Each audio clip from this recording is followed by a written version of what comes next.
Avi Mograbi, take one.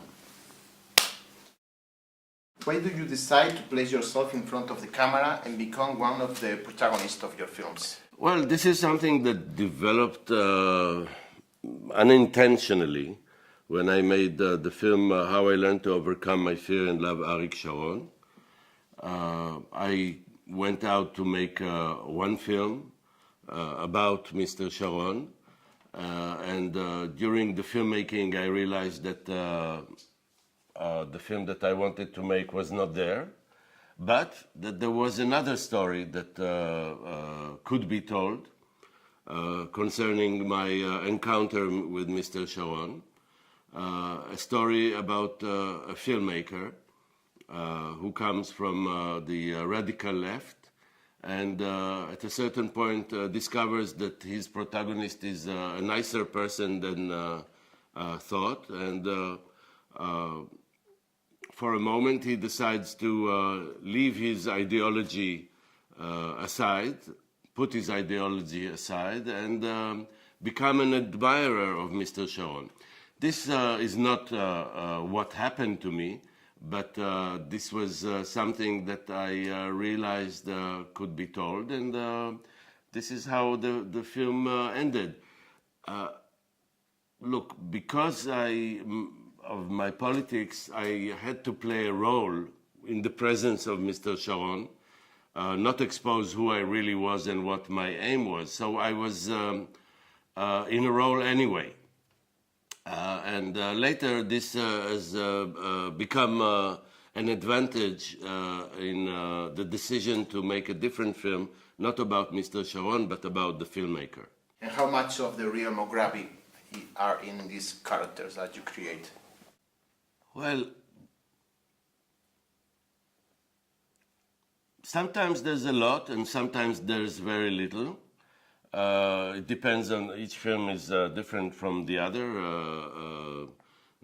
I don't play the same role in every film, but there's sometimes it's absolutely me. Like if you look at once I entered the garden, there is no well, there is acting to the camera between me and my main protagonist, Ali El-Azhari, my Arabic teacher. We both play to the camera in different moments, but we are, the relationship is a real relationship, and whatever happens in the film is absolutely spontaneous. But in other films, like in August, where I play 3 different characters, I play myself, or I play the filmmaker, and I played the filmmaker's wife and his producer, 3 characters. Of course, none of them, sorry, none of them is really me. It's a very well written and rehearsed text that was eventually played to the camera, and of course, my wife doesn't need to shave, and she doesn't have a pink towel on top of her head. So it was an absolute parody of who we could be. Talking about your wife, what does your wife think about the fact that she becomes an involuntary character of many of your films? It is somehow representing the voice of your consciousness? Yeah, well, this is not, again, this is not the real wife. Well, first of all, she's not my wife anymore. But first of all, you don't see her in the films. You see her for a short moment in Z32, but in all the other films, you don't really see her. I report about her. I tell what she says or what she thinks. But what she says and thinks is like an inner voice, a second a second opinion. If the filmmaker in my films is mostly a very weak personality, someone who doesn't stand up to his values, to his ideology, then the wife has a strong position ideologically, and she provides the inner conscience of the filmmaker. I could do it in a different way. I could say to the camera in my monologues, I could say, on one hand, I was thinking da da da da da da, and on the other hand, da da da da. So she is on the other hand. From Advanced But One of My Two Eyes, your exposure in front of the camera changed. You leave aside that grotesque part of yourself and present yourself in front of the audience as someone closer as yourself. This is a film. Is this film a definitive turning point in your career? Well, it certainly changed my method or the way I presented the side of the filmmaker. And this happened during the filming, during the shooting of the film. In the initial script, there were supposed to be lots of scenes fictional scenes that resembled the previous films, scenes that would be were supposed to be grotesque, ironic, funny. But when I was shooting the documentary for this film, and it's always the documentary comes first, and the fiction is then interwoven within. When I shot the documentary, the situation looked so tragic that I felt that doing the grotesque, playing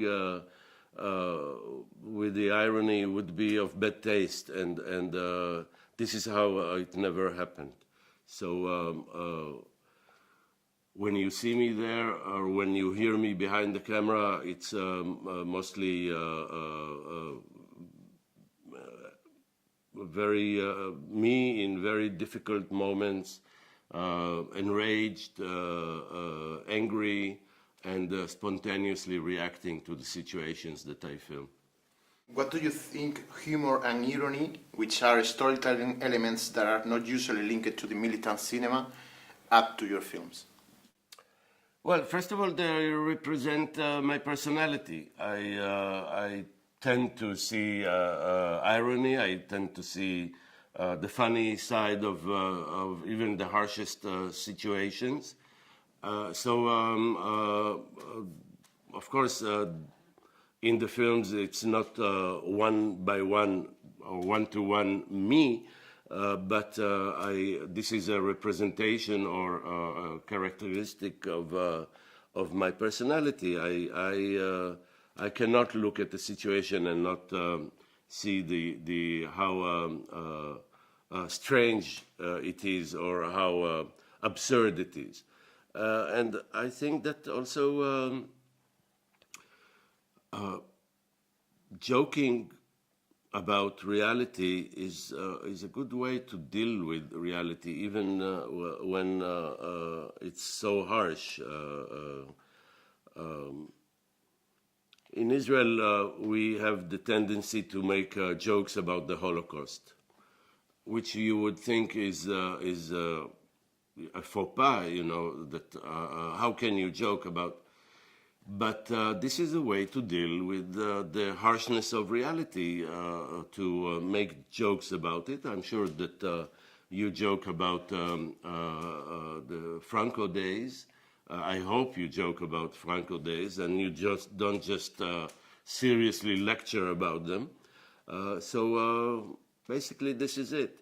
It's true that a lot of filmmakers don't have the tendency to, when making a film about a serious subject, to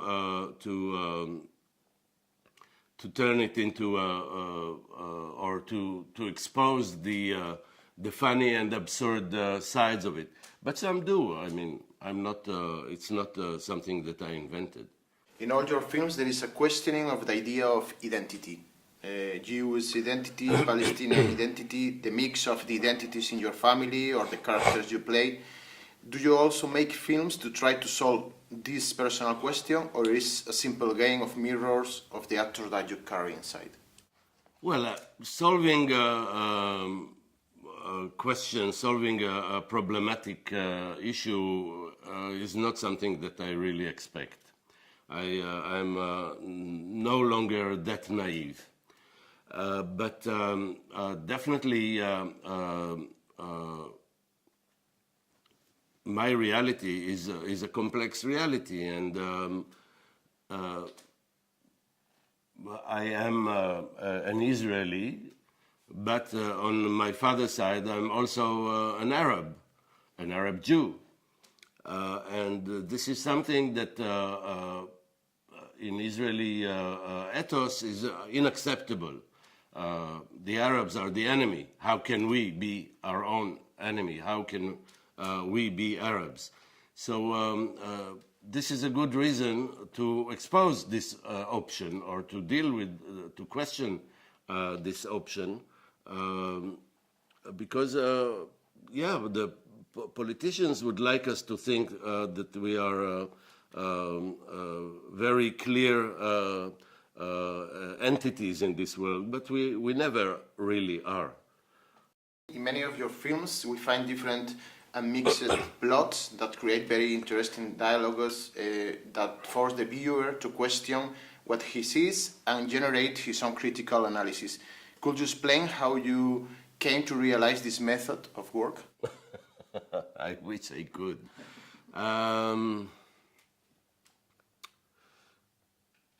Look,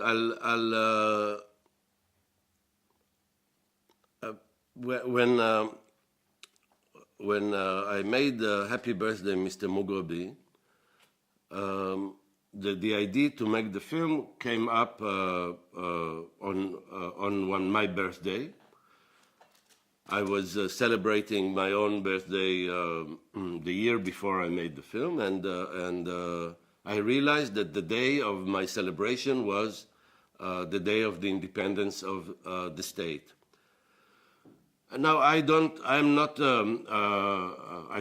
identify myself with the state like others do, and also I was at the time at a very bad political mood, feeling that the situation is not so great.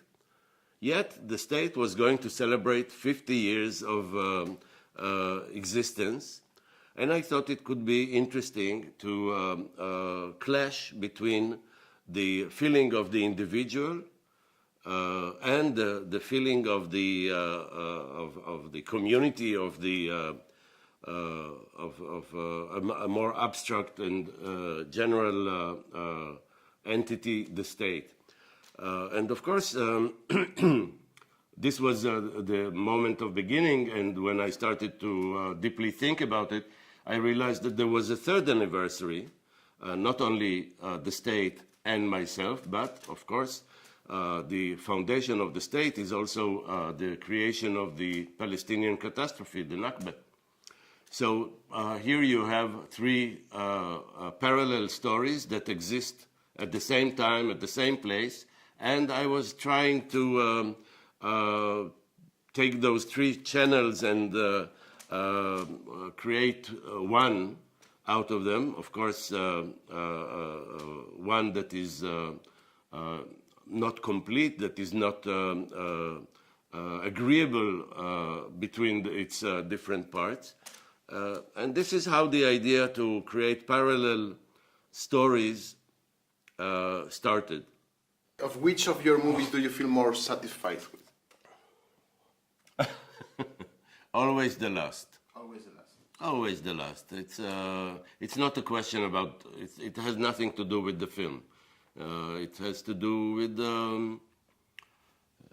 this point in time. You have been invested for a long time in a certain subject, in a certain story.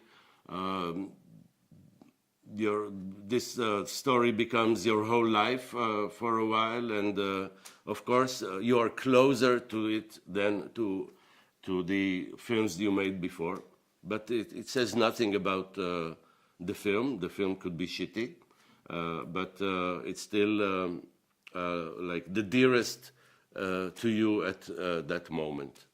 What do you feel with this event that we are carrying on with you in this little association of documentarists in Spain?